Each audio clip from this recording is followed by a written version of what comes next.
அடடடா, இந்த வேலைக்காரி இருக்காளே என்னை விட ரொம்ப பிஸியா இருக்கிறா. மேடம்க்கு எப்ப பாரு போன் வந்துகிட்டே இருக்கு.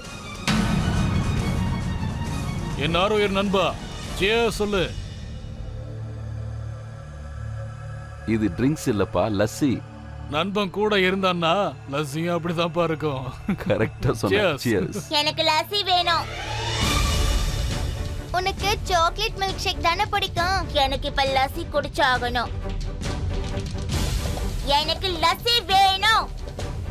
எதுக்கு இங்கேயே நின்னு முகத்தை பார்த்துட்டு இருக்க? எல்லாருக்கும் லஸ்ஸி கொடு.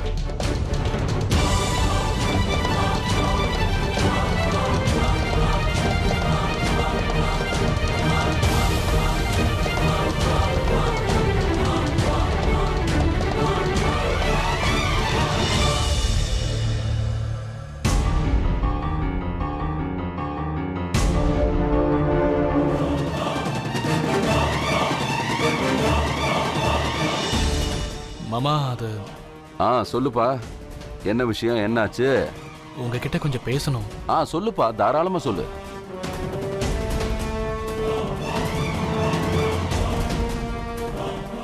மாமா, எனக்கு இப்போ ஒரு 15,000 தேவைப்படுது. 15,000? அவ்வளோ பணத்துக்கு என்ன செலவுப்பா? மாமா, அது வந்து இப்பெல்லாம் நான் எங்க அப்பா கிட்ட பேசுறது இல்ல. அதனால எனக்கு செலவுக்கு கையில காசு இல்ல. ஏதாவது வேலைக்கு போற வரைக்கும் எனக்கு செலவுக்கு காசு தேவைப்படுது.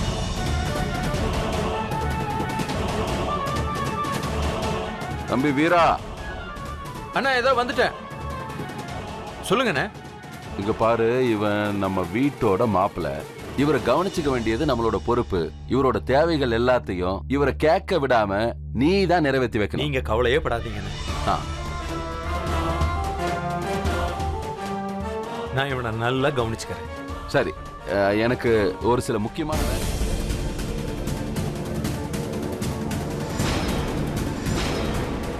ஒரு பொம்பளையை நீங்க திருநங்கன்னு சொல்லியிருந்தா அவ கண்டிப்பா மறுப்பு தெரிவிப்பா. இதோ இந்த மாதிரி சும்மா நிக்க மாட்டா. சொன்னதுக்கு இந்நேரம் என் கழுத்தை பிடிச்சிருப்பா. அப்படியா? அதுக்குதான் இந்த முக்காடா? ஏதாவது பேசே, ஏன் செல்ல மாதிரி நிக்கிற? உடனே என் வீட்டை விட்டு போ, வெளியில போ. போன்னு சொன்ன உடனே இவளை கூட்டிட்டு போங்க. இந்த வீட்டை விட்டு வெளியில போ. சரி, பேசாம என் கூட கிளம்பி வா. போன்னு சொல்றல.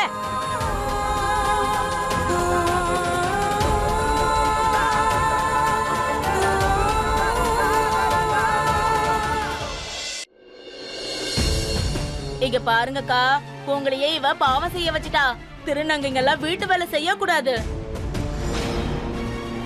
இவளோட அடையாளத்தை மறைச்சிட்டா. நான் என்ன சொல்றேன்னா, இவளை போலீஸ்ல ஒப்படைச்சிடுங்க. தப்பு நடந்துடுச்சுங்க. ஹாப்பி சிங் வீடோட சேர்ந்து எங்க வீடும் புனிதம் இல்லாம போயிடுச்சு. அங்க வராங்கங்கிற செய்தியை சொல்லி அவ கூட ஒரு புது ஆரம்பத்தை ஆரம்பிச்சிட்ட.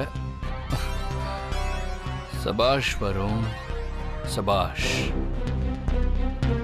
கில்லாடிங்களுக்கு மத்தியில இருந்து நீயும் நிறைய விஷயத்த கத்துக்கிற. சபாஷ்டா.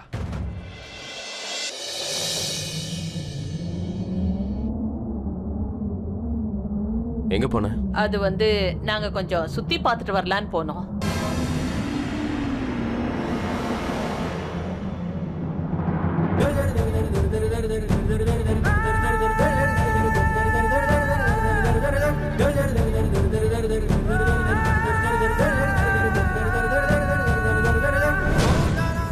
சுத்தி பார்க்க போனியா?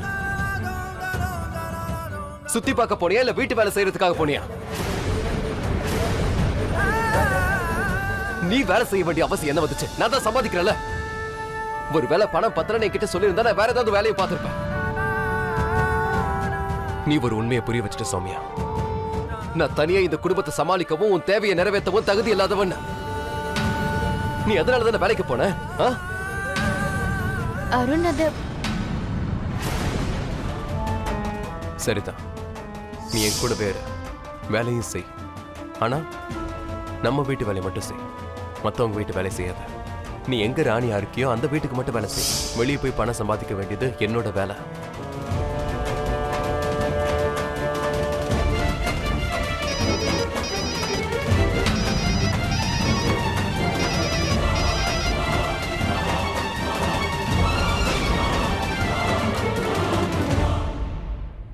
சௌமியா மேடம், கால் பண்ணாதீங்களே. இப்போ நீங்களே வந்து உங்கள் புருஷன் உங்கள்கிட்ட எவ்வளோ பெரிய பொய் சொல்லியிருக்காருன்னு பாருங்க. இந்த மாதிரி பொய்யெல்லாம் உங்களால் என்றைக்கும் தாங்கிக்கவே முடியாது. அதே மாதிரி உங்களுக்கும் எனக்கும் எந்தவித பகையும் இல்லை. ஆனால் நீங்கள் உங்கள் புருஷனோட ஸ்டண்ட்டை பார்க்கணுன்னு விரும்புகிறீங்க. அப்போ வாங்க.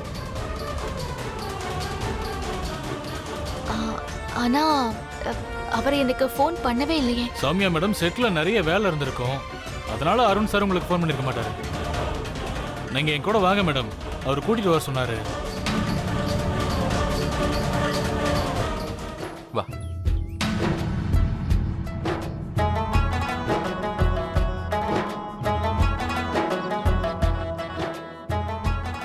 இதுக்கெல்லாம் என்ன அவசியங்க?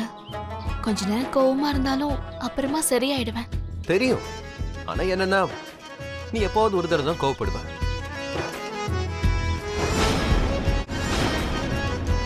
ஆனா எப்போ கோவப்பட்டாலும் நீ கோவப்படுறதுக்கான அந்த காரணம் ரொம்ப நல்லா இருக்கும். அப்ப எனக்கு உன் மேல அன்பு மட்டும்தான் வரும். அதனாலதான் இதெல்லாம் ஏற்பாடு பண்ண வேண்டியதாயிடுச்சு. பாட்டி, சரி வாங்க நம்ம எல்லாம் கிளம்பலாம். இவங்க இப்ப தனியா இருக்கணும். ஆமா ஆமா, வாங்க போலாம். வாங்க. நீங்க எப்படிப்பட்டவர? பைத்தியக்காரன். உனக்காக, உன்னோட காதலுக்காக வாழ்க்கை முழுக்க உன்னை வெறுப்பேத்திக்கிட்டே உன் கூடயே சேர்ந்து வாழணுன்ற அளவுக்கு. பேச்செல்லாம் நல்லதா பேசுறீங்க, ஆனா என் மேல சத்தியம் பண்ணுங்க. இதுக்கு மேல உங்க உயிருக்கு ஆபத்து ஏற்படுற மாதிரி எந்த வேலையும் செய்ய மாட்டேன்னு சொல்லுங்க. சௌமியா, உன் மேலலாம் சத்தியம் பண்ண முடியாது. நான் வேணும்னா என் மேல சத்தியம் பண்ணிக்கிறேனே. இந்த வேலையை நான் செய்ய மாட்டேன். என் மேல ஏன் சத்தியம் பண்ண மாட்டேங்கிறீங்க? ஏன்னா நீ என்னோட வாழ்க்கையில வந்ததுல இருந்து என் வாழ்க்கை விலை மதிப்பில்லாததா ஆயிடுச்சு. எங்க போனீங்க? அதுவும் என்கிட்ட கூட சொல்லாம? நான் அப்படியே பஜார் வரைக்கும் போயிட்டு வந்தேம்மா. வேற ஒன்றும் இல்லை. நீங்க ஏதோ டென்ஷனா இருக்கீங்க? இல்லை இல்லை இல்லை, அப்படியெல்லாம் எதுவும் இல்லை. ஏதோ விஷயம் இருக்குன்னு எனக்கு தெரியுதுங்க. என்ன விஷயம்னு சொல்லுங்க. அட, நான் தான் ஒன்றும் இல்லைன்னு சொன்னேன்ல, திரும்ப திரும்ப எதுக்கு அதையே பேசுகிறேன்? நல்லா இருக்கேன்.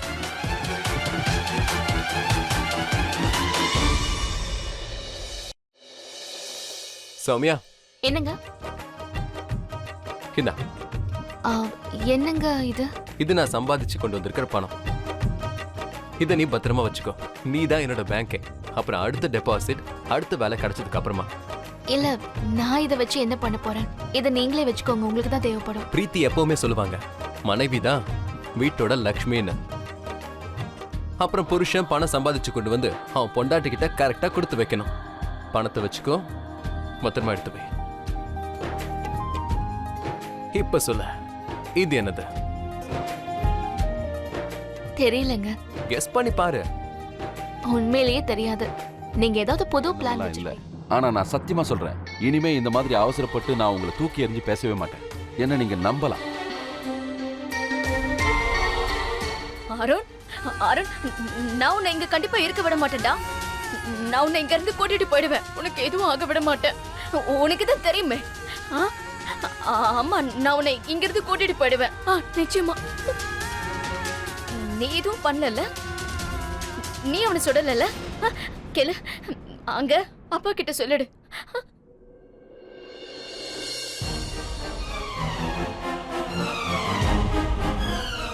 என்கிட்ட சொல்லுடா. நான் தான் சுட்டேன் பிரீத்தி.